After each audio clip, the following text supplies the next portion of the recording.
So again, it is a video designed by the schoolhouse to review the Army interview. So it's pretty good. It's done based off of the old rubric, not the Master Recruiter Badge rubric, but it does follow the same flow, and they go over the same hard points and everything that we've been discussing all day. All right. So I'm going to try to share this.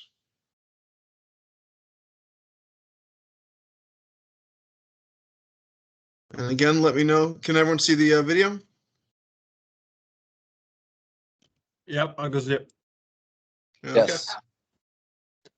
So again, let me know if there's any issue with sound, if it ends up too choppy due to buffering or anything like that. Other than that, I'm going to start it.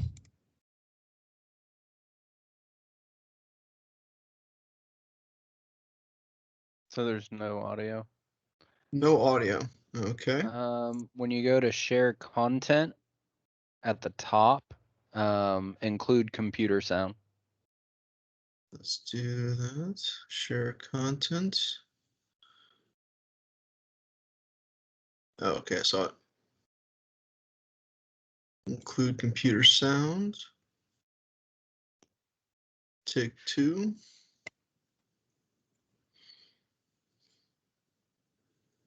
All right, take 2. All right, good afternoon. I'm Sergeant First Class Austin. This is Sergeant First Class Owen. And we're going to break down the Army interview rubric section by section for you. So for this first one, Sergeant Owen is going to be the recruiter, and he is going to go into the introduction portion all the way up until just before the Privacy Act statement section. Hey, Justin, thank you for coming in today. Hey, thanks. Hey, I just wanted to say that I know you might be a little bit apprehensive to coming in and talking with me today, and I want you to know that I felt the same way when I talked to my recruiter the first time. So if you have any questions or anything, please feel free to ask, okay? Okay, I appreciate it. So what we're going to do today is we're actually going to kind of break down some of your goals and kind of find a path for you to establish your goals. On the other hand, we're also going to talk a little bit how maybe the Army and the Army Reserves might help you better achieve those goals. My first question is, though, what do you know about the Army? I know soldiers deploy a lot. I, watch the news.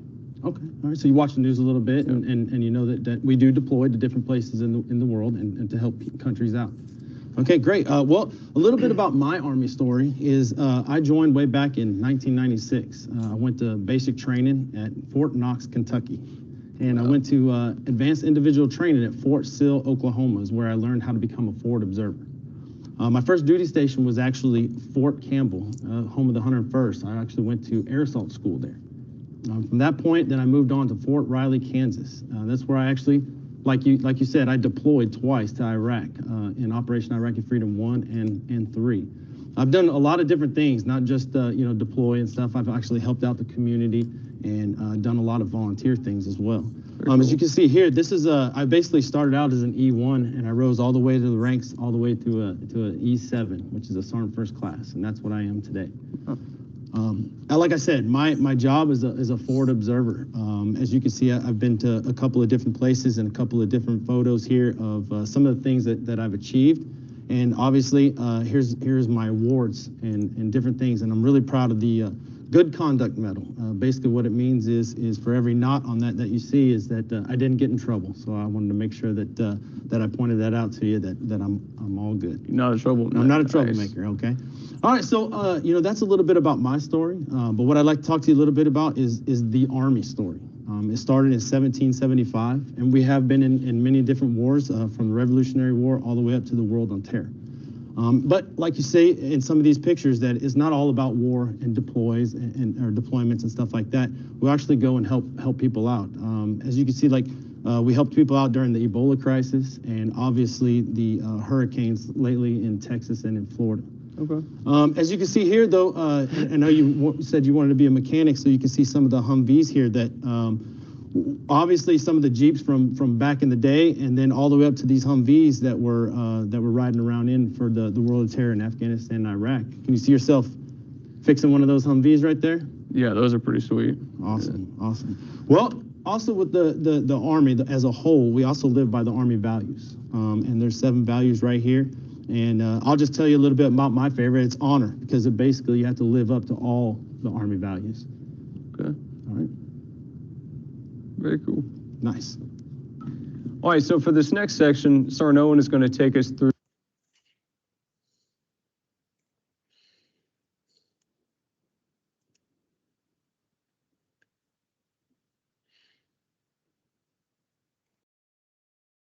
Okay. So, anything to anyone knows anything about that they'd like to discuss?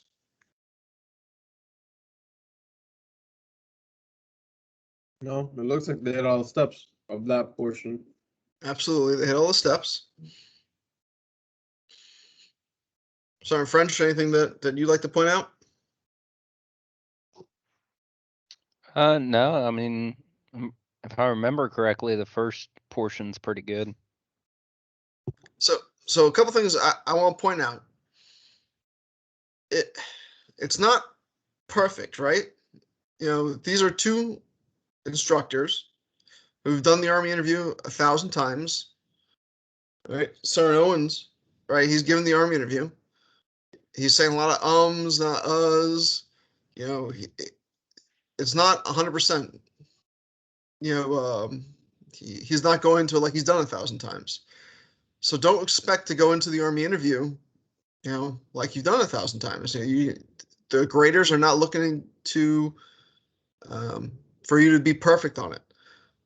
When he's talking about his Army story, what did he talk about? He wasn't talking about going to air assault school. He wasn't talking about single-handedly winning the war on terror.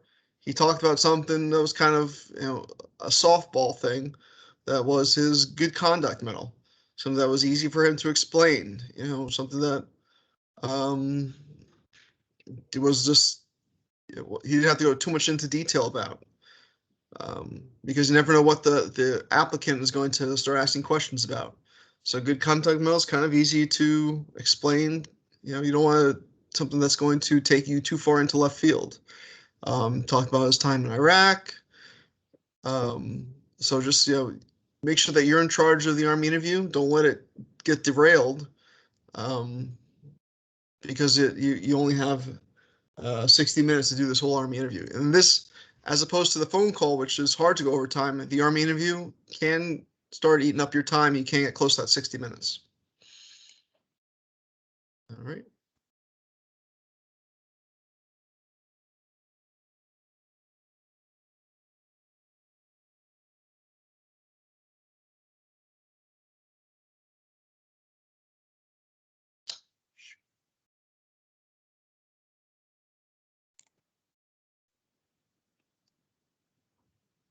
Through the Privacy Act statement and requirements there, as well as all of Apple MDT. All right, Justin, so now since we talked a little bit about the Army and my story and everything, I want to get a little bit more in depth and make sure that you're qualified, that you'll be able to join the Army, okay? Okay. All right, so Justin, first thing that I'd like to do is talk to you a little bit about the Privacy Act of 1974. What it is basically states that I cannot sell your information or give your information away. It basically states between me, you, and the United States Army, and it's for enlistment purposes only. So if you can, please read, sign, and date this. Okay, cool. This is what you were talking about on the phone call, right? Yes. All right, thank you. First question that I have for you is, what's your date of birth? April 15th, 2000, yeah, the year 2000. All right. All right, and where were you born at? El Dorado, Kansas. El Dorado, Kansas. Oh, I've been there, it's nice. Good spot. What is your social security number? 123456789. All right. And are you registered to vote? I am. Okay. That's good. And do you know your selective service number? I don't know it off the top of my head, but I did register. That's okay. Yeah, we can find that. We can look it up at a later time. Okay. What illnesses have you ever had, and have you been on any kind of medications before? None that I can think of. Okay. All right. Ever. Nothing. Never. Okay. And when was the last time that you used marijuana or any other drugs? I never have. No drugs. That's good. You got to stay clean. And what's your current height and weight right now? About 5'8", 170 pounds. Okay. And do you have any tattoos or piercings? I don't have any. No tattoos? No piercings? No. All right. All right, and have you ever been a member or processed for any other branch of service to include the National Guard or Reserves? No, I have not. Okay. And have you ever been a member of any youth organizations such as ROTC, Civil Air Patrol, or Boy Scouts? I have not.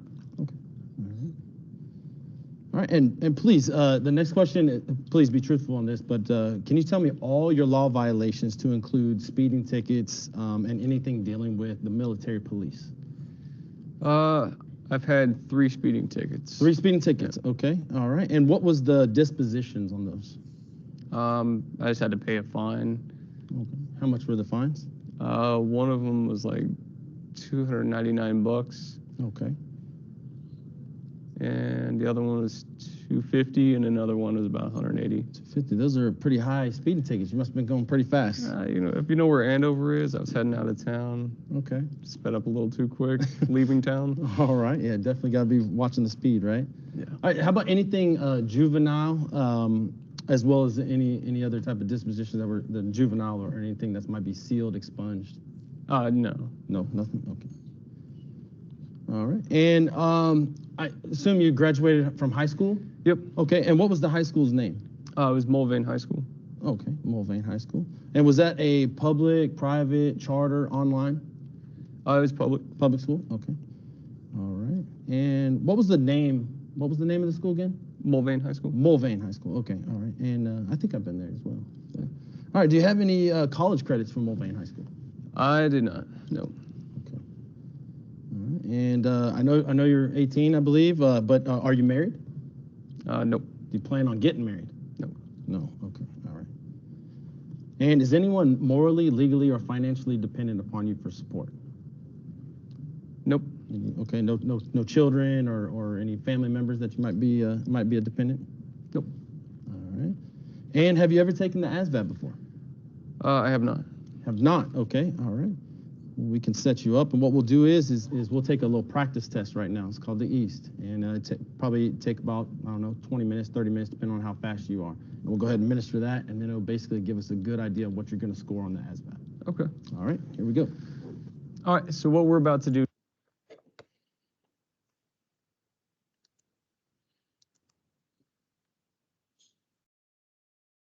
Sergeant French, anything to note there?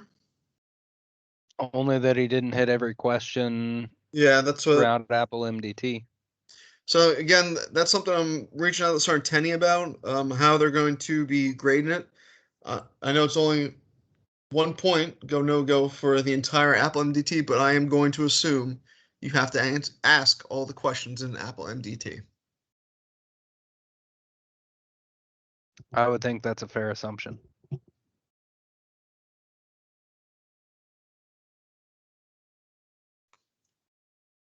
Back into it.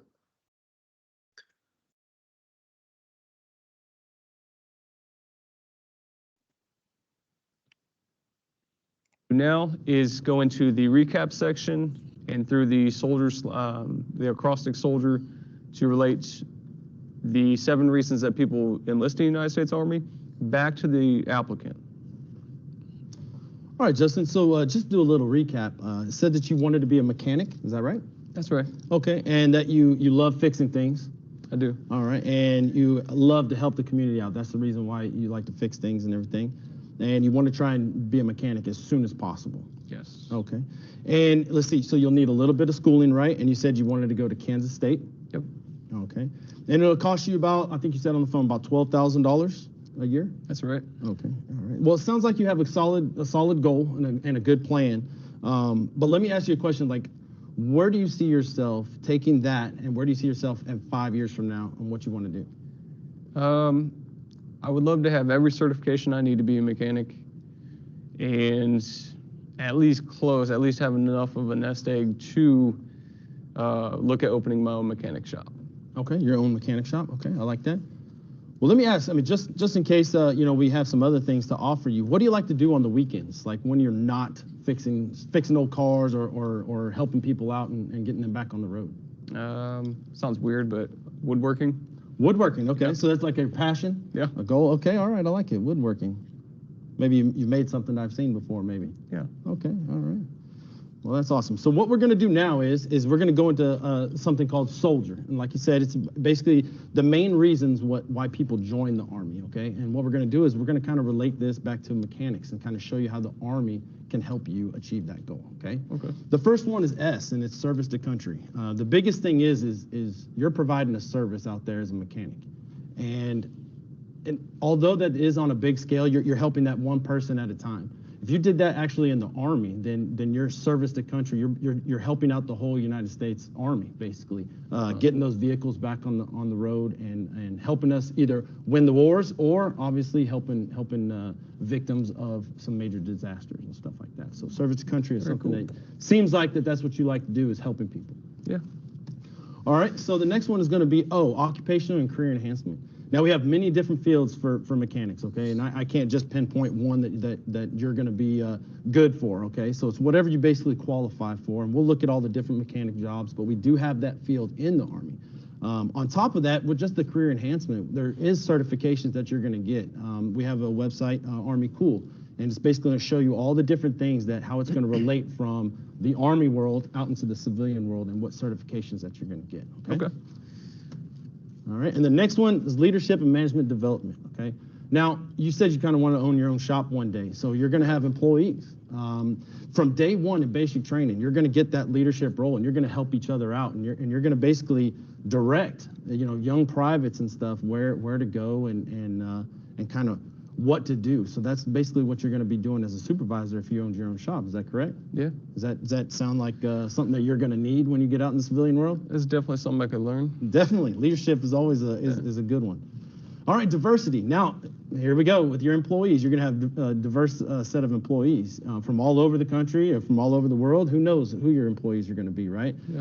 Just like in the Army, I mean, it doesn't matter, like whatever job that somebody does, it's always related back to another job. And we're all culturally diverse in every single job and in our own platoons and in our own sections that we work hand in hand to, okay? Okay. So you're definitely going to need some diversity training if you're going to be the supervisor of your own mechanic shop, right? Yeah, that's probably a good idea. Exactly. Now, what a lot of people love is the income, okay? Now, as you can see here, obviously you would start out as an E1 since you don't have certain things that maybe for the advanced rank. But you're looking at this amount of money right here for an E1 when you're first going into basic training. Okay. On top of that, you're going to get a lot of other things. You get 30 days paid vacation. I mean, you think any other job out there in the civilian world is going to give you 30 days paid vacation right off the bat? No. No, okay, all right. Well, we also have different accelerated promotions. If you did that normal 3-year term, you're looking at probably making all the way up to an E4 or a specialist, all right? And that's basically going to give you this amount of money per month, all right? Okay. And it's split up between the 1st and the 15th, so if you go and blow all your money on the 1st, don't worry. Just wait 14 more days and you're going to get it on Be the back to 15th. good. Exactly. So we have a lot of different things out there that help you not only just with your paycheck, but obviously to help you out with certain income, health insurance, and different things like that Okay. obviously come through. Okay. Now excitement. Now many different pictures here. Jumping out of helicopters, jumping out of planes. Let me ask you a question. Can you see yourself jumping or rappelling out of that helicopter right there? I could definitely see myself flying in that Joker. Flying. I don't know about getting out of Okay. it. What about since you're a mechanic, you want to be mechanics? Can you see yourself working on those helicopters? I could actually do that? You can actually do that, yes, if you qualify for it. Wow. Yeah. Now, obviously, there's a lot of different things in here, and you're going to learn a bunch of different combatives and different things that you're going to see whenever you go through your whole Army career. But there's all these different types of exciting things that every single day is a new challenge. Very cool. Just like you doing mechanics. I mean, you every car is probably not the same. So when you're working on one engine, and then you're going to find another engine is going to be something completely different, right? Yeah. Okay. All right. All right, and respect. The biggest thing with respect is when you walk down the street in a uniform, right? People are going to congratulate you. They have no idea what you've done. They have no idea if you've ever been to war before or if you've helped anybody out. But they're going to show you respect just by walking down the street in this uniform. Can you see yourself walking down in the street in this uniform and people congratulating you? Yeah, I guess I could. All right, probably a little different than your mechanic scrubs or whatever your overalls, but that's okay. You'll wear this to work on all the Humvees and different mechanics and stuff like that. Okay. All right, sounds good. Awesome. All right, So now what we're going to roll through is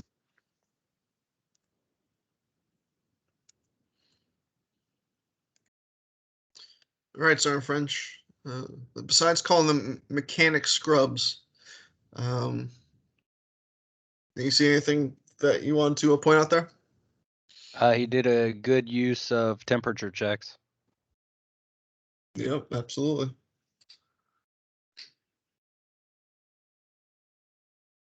Yeah, I'm just going through and so when you guys go through this, make sure you have your rubric out and you can just start checking stuff off. Like when they're going through soldier, you can start checking off all the letters. If you have your shorthand out, make sure you highlight the parts of the shorthand so you can reinforce the parts that you're going through as well. Sergeant Cologne, Sergeant Perez, you have any questions or anything that you need clarification on so far? No, not so far, Sergeant. Awesome. Negative.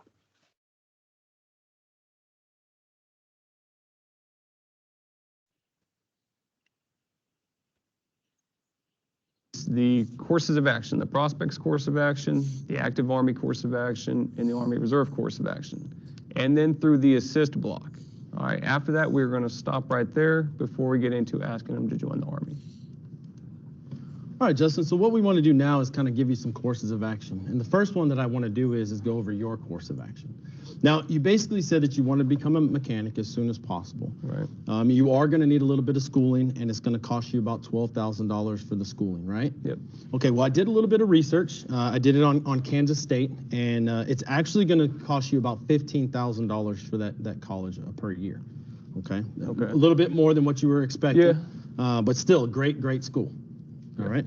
All right. So, basically, do you have a plan on where you're going to live at during college? I hadn't really thought that far, but I'll probably get an apartment.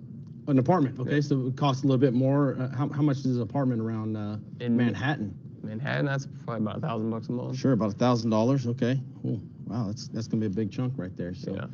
How about food? I mean, just on a daily basis, I mean, you can't live off ramen all the time, right?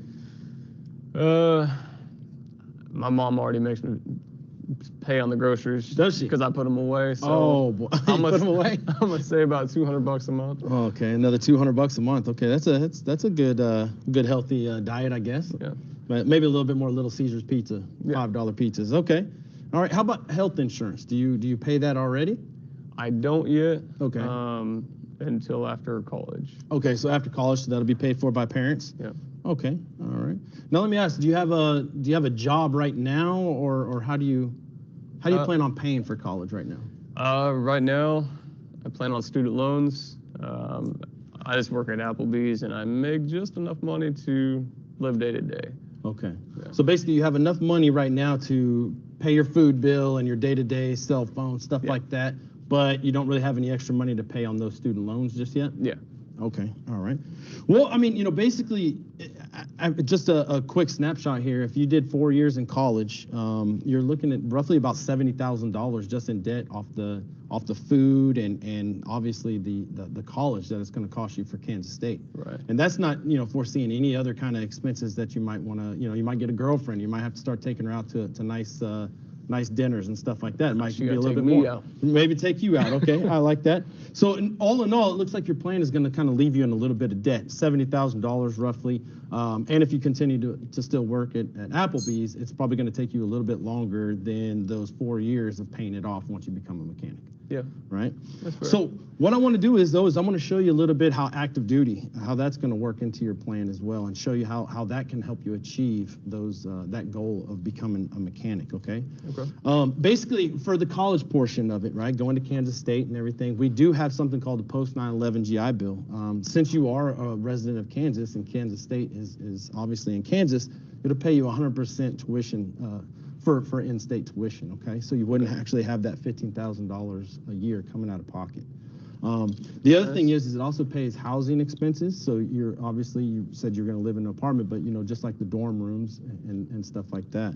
It pays $1,000 for your books each year, so you wouldn't have a book cost. I don't know if you've already thought about that. Of how I didn't your even think plan- about books. Exactly. Now, I mean, just a little bit. That's basically how your college could be paid for. It's on the backside of your, say, your three-year enlistment. Okay, so Right. you can go to college on the backside if you wanted to go full-time college. Okay, but while you're actually on active duty, you can actually use something called tuition assistance, which would be $4,500 a year, and you can actually take classes and get certifications through regular college. Kansas State, I'm sure, has an online school, or Alabama, whichever one that you wanted to go through. Okay. And you can still get your certifications while serving on active duty. Okay. The other thing is that obviously on active duty it's 100% food, so you wouldn't have to pay for any type of food. We actually have a breakfast, lunch, dinner. Some places they even do the midnight chow. All right, just in Nice. case you get hungry at 1 o'clock in Yeah. the morning. Okay. Now with the insurance, I know you said you didn't pay for that, but we do cover 100% for health insurance. So if you do break your leg doing something crazy or whatever out there, doing physical fitness out in the rain or something like that, and you slip and you fall, don't worry, it'll be 100% covered. Okay. So the big thing with the United States Army on active duty is, say you did a three-year enlistment, right? Yeah. You're gonna have 3 years of federal service that's gonna be backing you up. All right. Now you're obviously gonna be looking to one of those mechanical jobs. Now, on-the-job training is basically gonna get you certified on certain whatever types of mechanic you're gonna do, whether it's a diesel mechanic, helicopter, that kind of stuff, whatever it is. Yeah. You're gonna get certified on those, and you're also gonna get the opportunity to get those other certifications. Okay. So basically, on active duty, you're gonna have the college paid for if you want to go 100% after you get out of the Army. Okay. If not, then you can still take your tuition assistance while you're in the Army and get some more certifications, plus on-the-job training for the next 3 years and getting those certifications that are going to transfer over to civilian life for active duty. Okay. So that's the active duty part. Okay. Now let me talk to you a little bit about the Army Reserve, the USAR. Okay. Now with the active duty, you're obviously, like I said, with you're going to get leadership skills as well, because you want to own your own job or own your own shop, right? Yeah. So you're still going to get those leadership skills on a day-to-day basis for the next 3 years, where you're going to find out how to manage those people and kind of put them in place, especially when you move up in the ranks. Okay. Okay. All right. Now the USAR, or the Army Reserves, still going to get those leadership skills, even though that it's only one Saturday and Sunday a month, and it's usually 2 weeks out of the college summer break. Okay. But you're still going to get those same skills. You're still going to be in charge of people, and you're still going to supervise them which way to go. Okay. Okay. Now, college is going to be a little bit different, though. How they work it's something called the Select Reserve GI Bill. Okay. It's basically worth a little over $13,000. All right, is what you'll be used for college. Now, if you qualify for it, you also get something called the Montgomery GI Bill kicker. Okay. Now, added that up with the Select Reserve GI Bill, you're looking at over $25,000 for college. Okay. So now that'll pay basically about a 1/3 part of your college if you decide to go. Okay. But remember, it's only one Saturday and Sunday a month, so you can go to college full time and then do the Army kind of part time. All right. Right. Now, you're still going to be able to get those certifications and things, and you're still going to get on-the-job training. Obviously, it's not as the high level as active duty, but it's still that one Saturday and Sunday a month where you're going to be able to be a supervisor of people and work on get certified for your mechanical stuff. Okay. Now, insurance, once you get out, and if you are in college, but once you get out of college, it is at a discounted rate, so it's not going to be $500 a month, but it is at a discounted rate. Food, I'm sorry, you're gonna have to work to pay off the food. So Putting away them groceries. exactly. So basically, like I said, for the USAR, you're still gonna get those leadership skills.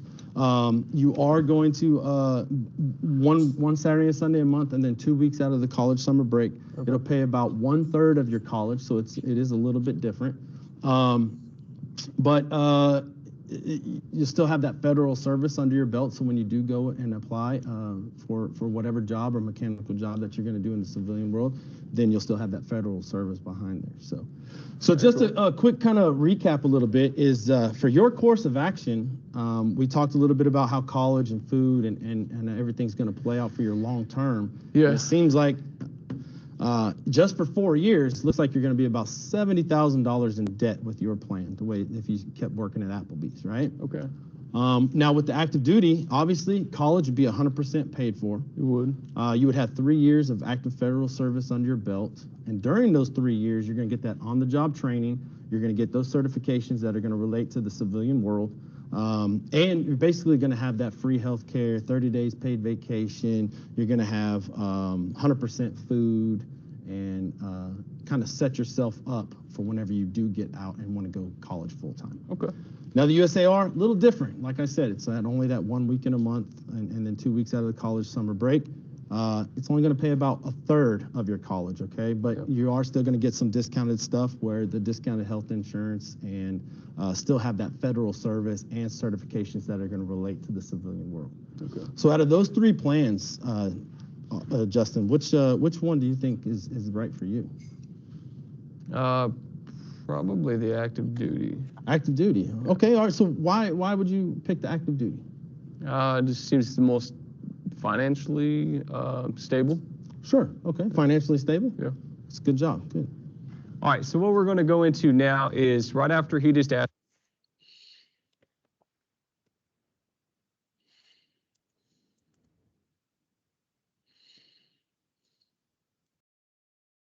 All right, so besides hating on the reserves there, which I personally took offense at. Anything to note there, Sergeant French? What do you think about identifying short and long-term goals and courses of action there? He did pretty good. I liked how he talked about program, option, and tangible benefit and character trait for both the active duty and the reserve.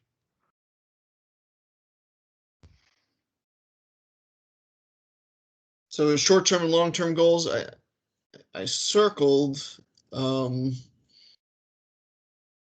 know he was talking about the colleges, and I thought,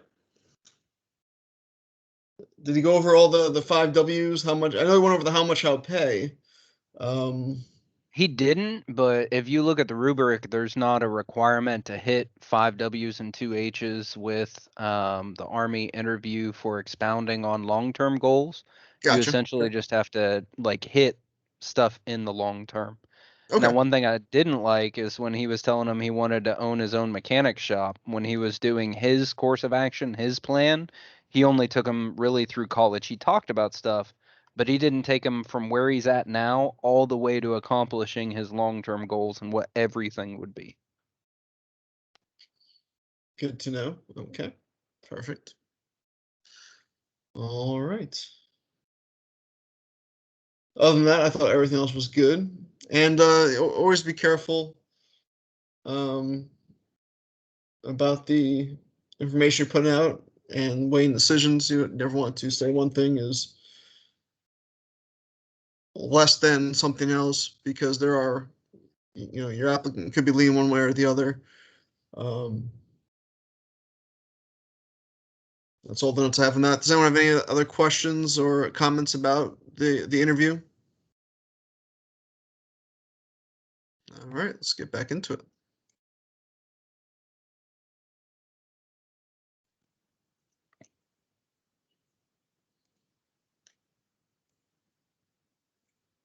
Asked me why I chose that course of action, and I gave my response. That leads me straight into the close. So he's going to ask me to join the Army. He's going to work through the obstacle, and then he's going to ask me to join the Army again, and that will be this section. Well, it sounds like a great choice. And let me ask you a question. Are you ready to join the active duty Army? No. No. Okay. Well, obviously there's a reason for saying that. May I ask what it is? I don't like to cut my nails. So you're saying that you don't like to cut your nails? That's right. Okay. What if I told you that you didn't have to cut your nails? Would you join the Army then? No. No, not cutting your nails. Okay. So obviously there might be something else bothering you. May I ask what it is? I really don't want to cut my hair. So you don't want to cut your hair. That's the real reason. Yeah. Okay. So what if I told you that you didn't have to cut your hair? Would you join the Army then? Yeah, I would. Okay. Well, Justin, I understand how you feel, and many people have felt that same way with cutting your hair. But what I found out is that there's sanitary reasons for cutting your hair as well. You know, it's really hot out there in some places when you're doing basic training and you're out there kind of doing road marches and stuff like that. And you don't want the hair kind of getting in your eyes and kind of stinging you and that kind of stuff. And it's better and it's a little bit more sanitary just because you're going to be out in the field to have maybe just a little bit shorter hair. You don't have to have, you know, bald head, but, you know, maybe just a little bit shorter. And I'd hate for you to miss out on any of the opportunities that we talked about today. So let me ask again, are you ready to join the active duty Army? I suppose I am. Yes. All right, yes. All right, so now that I just told him yes, I want to enlist in. All right, Sergeant French, how do you feel he would came the objection? I think he did really good. Would that have sufficed using logic there? Yeah, I mean, he said, I'd hate for you to miss out on the opportunities. Yeah. And then he talked about everything they talked about. To me, that's logical. Yeah, so that in the ORJ field found logic, you know, when you're writing that out, that always became like the hard part for me to incorporate, but it doesn't have to be hard. You don't have to make it complicated. It just has to be that simple. Like, I would just hate for you to miss out on the opportunities of all the stuff that we just talked about. Bam, logic filled out, and you're going that part, right? Yeah, so I have a really easy way to do it. It's the way I always taught my students is right before you get the objection, you're asking them what course of action they think is best and why, right? So whatever they say the reason why is for that one being the best is what you should bring up in logic. If they say the active duty is the best course of action because I get a full-time paycheck and it pays for all my college, then when you're going through the obstacle and you hit logic, you should be like, and I'd hate for you to miss out on the opportunity to have that full-time pay and have college paid for, like you had just said was the reason this is the best choice. And that's an easy way to hit that logic one without really having to think about it. Yeah, makes sense to me. But yeah, just make sure you write down that ORJ, FFF, logic, and like we said before, when you're overcoming those objections, it doesn't always have to make sense how you're overcoming the objection as long as you're hitting the steps. But if you're not hitting the steps, they're just going to keep giving up those smoke screens until they just say, you know what, this guy's not getting it. We're going to give him a no-go and then move on. Right, Sergeant French? Yep.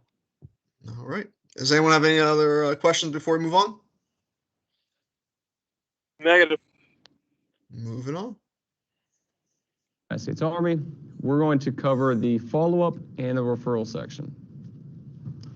Well, Justin, congratulations. That's a great bold move that you're making here, and I'm glad that you decided to join the team. Well, thank you. All right, but what I need now is I need you to come back tomorrow, 4 o'clock in the afternoon, and we're going to talk a little bit about the enlistment process, okay? We're going to talk about swearing in. We're going to talk about the ASVAB, set you up for the ASVAB. We're going to talk to you a little bit more about the military entrance processing station physical, which is a little bit more than just a regular sports physical. Okay. And we're just going to talk to you a little bit about the whole application process, okay? Okay. What I need from you, though, tomorrow, I need you to bring in the driver's license, your social security card, your high school diploma, and your birth certificate. Can you get that for me? Yeah.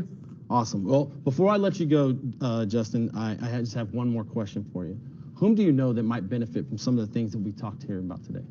I think my friend Josh. Josh, okay. Yeah. Hey, do you know Josh's phone number or anything? Yeah, it's 316-274-1594. Okay. Did he go to school with you, or does he work with you? He went to Mulvane with me. Mulvane. All right. Home of the Fighting Tigers. Okay. All right. Thanks. All right. Thanks for coming in. I'll see you tomorrow. I appreciate it.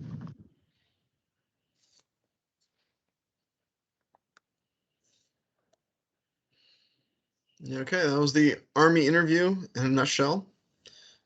With taking breaks to answer questions and go over everything, we did it in 45 minutes, less than 45 minutes. But like we've discussed, there are going to be interruptions. There'll be people coming in. You'll have influencers there asking questions. You'll have phone calls. So with that last part, one of the things they did miss was they did not discuss the Future Soldier Training Program, and that is something that you do have to discuss during your Army interview as well. Otherwise, you will be no-go for that part. And if you're looking at the rubric or you have the rubric in front of you, there are 2 go no-goes for asking for that referral. But if you ask it once, you will get credit for it for both those sections.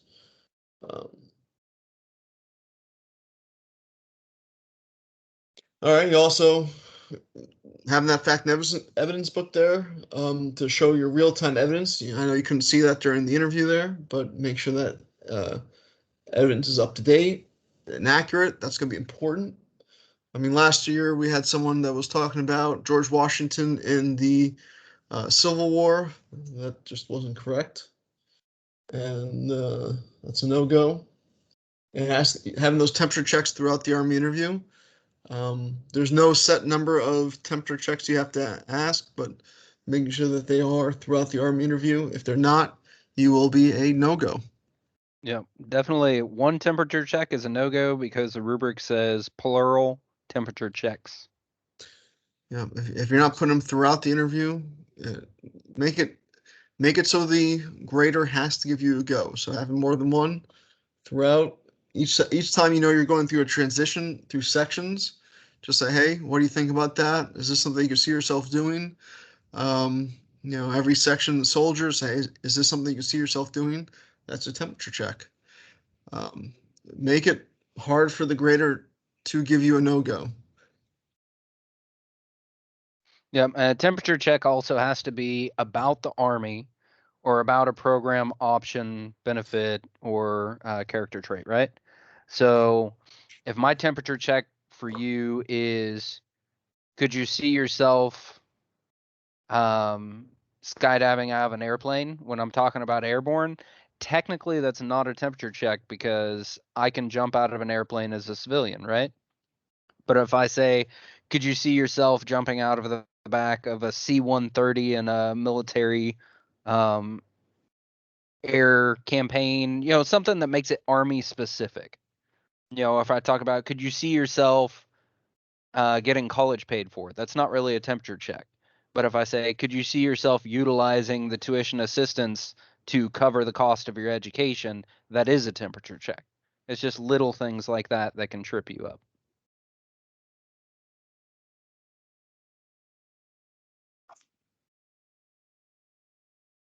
Perfect.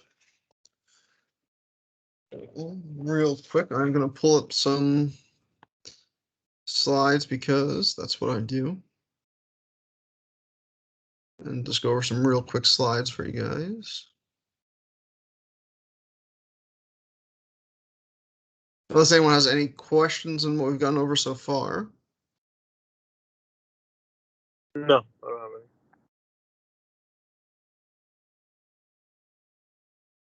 Let's see if we might have gone over everything that I was going to go over. So in the file section of Master Recruiter Badge, and I'll upload them to this file section as well, I have a slide deck for the Army interview, and it just goes over a couple things.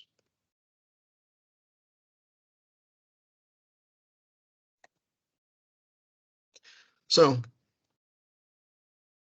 Sergeant French, just correct me if any of this stuff is outdated. But before the Army interview, let's see, keep going.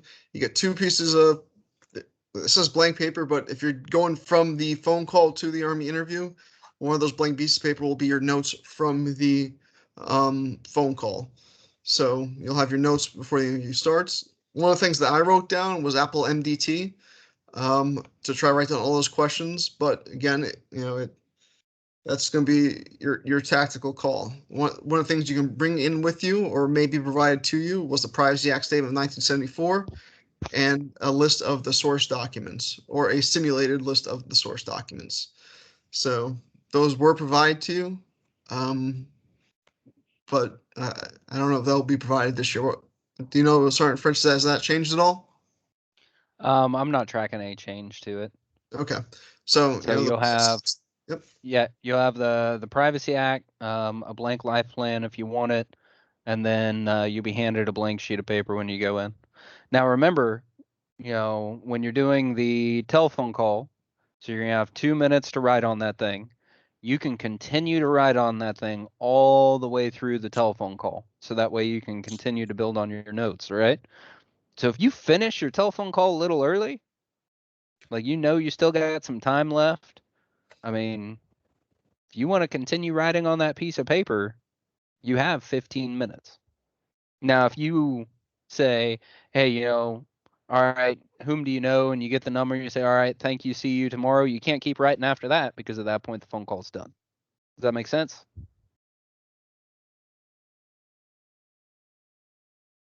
Yeah, it does.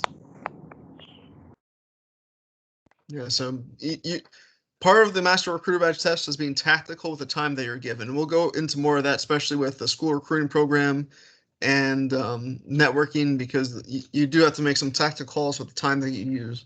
And we'll definitely go into that more with those events. But yeah, if you can utilize the time that you're given for the phone call and the interview to just make as much notes as you can, definitely use it.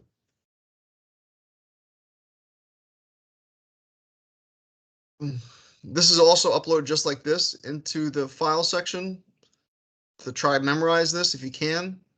It looks like a lot, but it's not that hard to memorize it. The questions are all kind of logical for the section that they fill, and you just need to ask all the questions. So There is one update. It's AR 25-22.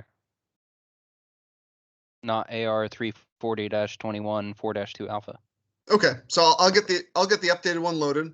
That's too easy. I can fix that. There, 25-22. Yep. So I'll get the newest one uploaded to the file section by the end today.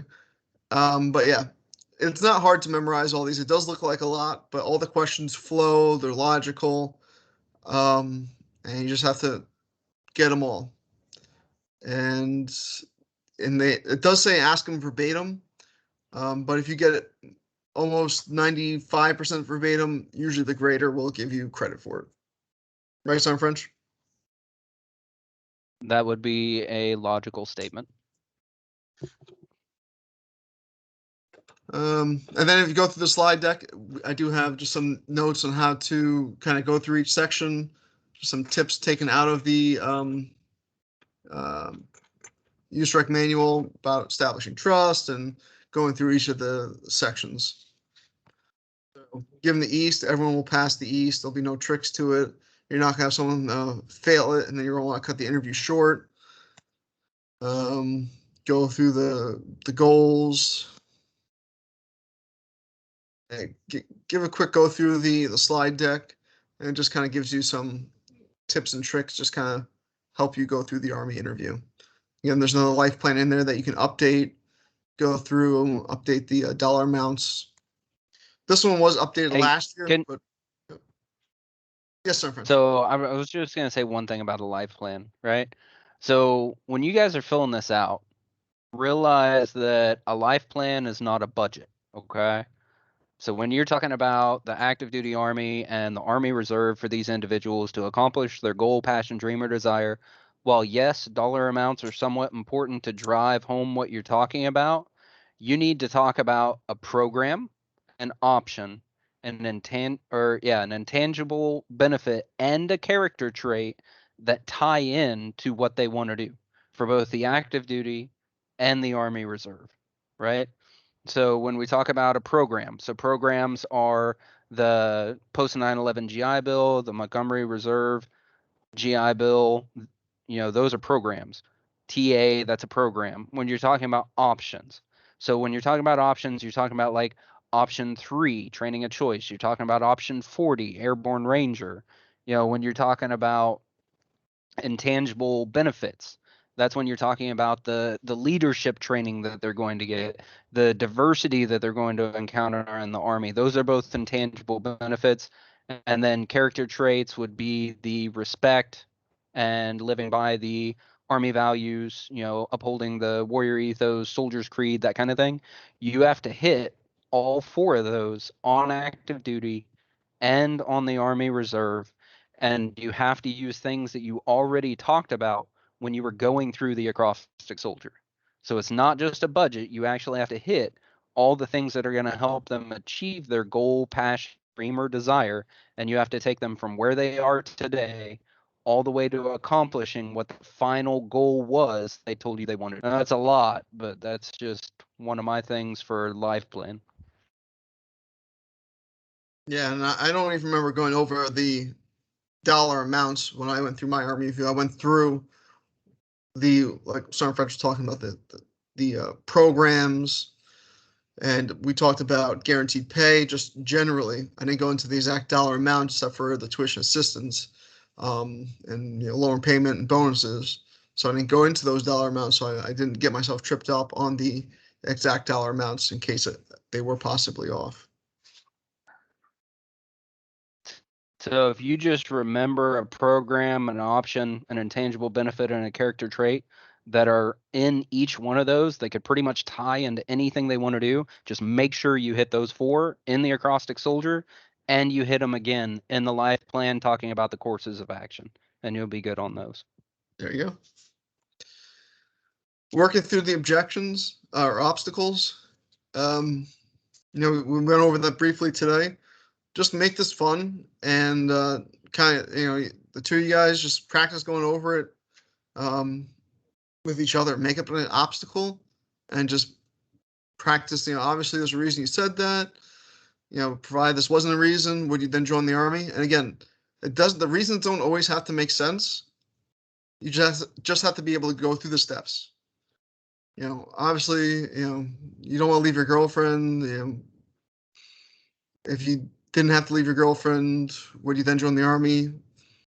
Yes, and then just go through it. They don't have to make sense. If you go through the steps, that's what they're grading you on, not whether you're overcoming obstacles are logical. There may be more than one smoke screen. Be prepared for that as well. So if there's 2, 3, that you could be just doing a great job overcoming the obstacles and they want to just test you and see if they trip you up. Don't get flustered by that. Just keep killing it. Make sure you guys said that there's going to be random people or scenarios of people walking inside wherever we're doing the Army interview. But I guess they're going to come in asking random facts or of stuff like what he said, the veterans asking for VA's number. Is it going to be always the influencer, the one making it difficult during the Army interview? Yeah, it's going to be a surprise. I would say be prepared. Yeah, it's going to be a surprise. Like I said, I had a very irate parent in mind, which they said it's going to be, it won't be like it was when I went through, where there was some guy spitting in my face, which was, unintentional. He was pretending to be passionate, but yeah, they will do their best to distract you for about 5 minutes and then come out of it. So. Okay. But yeah, make sure you practice your follow-ups and then write that down. Make sure you write down the times that you're following up so that you don't set a follow-up time and then tell them a different time afterwards, because the person grading you is probably writing that down to discuss it. Make sure you have the temperature checks. There will be distractors, influencers. Yep. All that stuff there. This is not the Schoolhouse Army interview. It's go, no go for the event. So if you miss it, we're going to be dock the points. And I upload the Schoolhouse rubric so you can practice. It also has some of the cues uploaded in there. So if you want to practice looking at what the cues are, they're in there to help prompt you to go on to the next step. So I know it's sometimes easier when you have the practice cues. And if you're practicing with the cues, this is what the grader's looking for to grade you on. So if you're practicing, John, I know you feel a little apprehensive about talking today. The first time I spoke with the Army recruiter, I know what to expect either. Just remember, I'm here to help you. And it may sound robotic, it may sound unnatural, but if you're saying it just like the cue says it, guess what? That's what the grader's looking for to grade you. And you just made it that much harder for him to give you a go for that, or that much easier for him to give you a go on that event. So I think we've successfully beat that horse to death.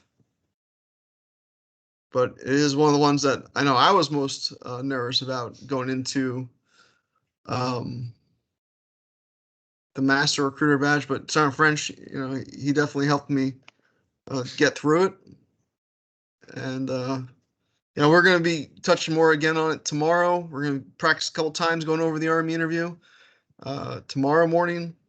And if you guys want to keep going over it for the rest of the week, I definitely have no problem with that, because it can definitely be one of the most fun too. Just to practice and get, kind of put you at ease as well. Got my little Fact and Evans book up here too. It's the same one that Sergeant Harrington used. We both stole, I think, Sergeant Major McEwen's one. And just kind of altered it, but this was mine. I just changed the front page, made it into mine, and just changed it up a little bit. But it was pretty much the exact same thing.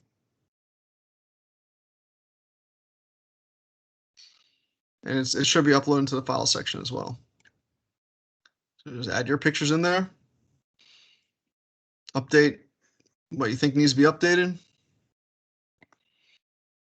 But again, life plan, you should be given a blank one, or you bring in the blank one with you and just go over it there. Like I said, I don't even remember talking about the dollar amounts.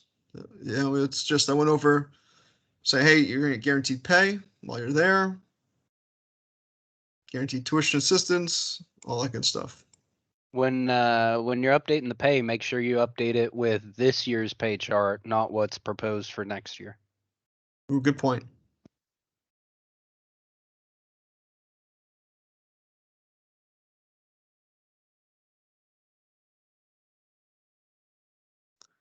All right. So does anyone have any more questions about the Army interview? I do not.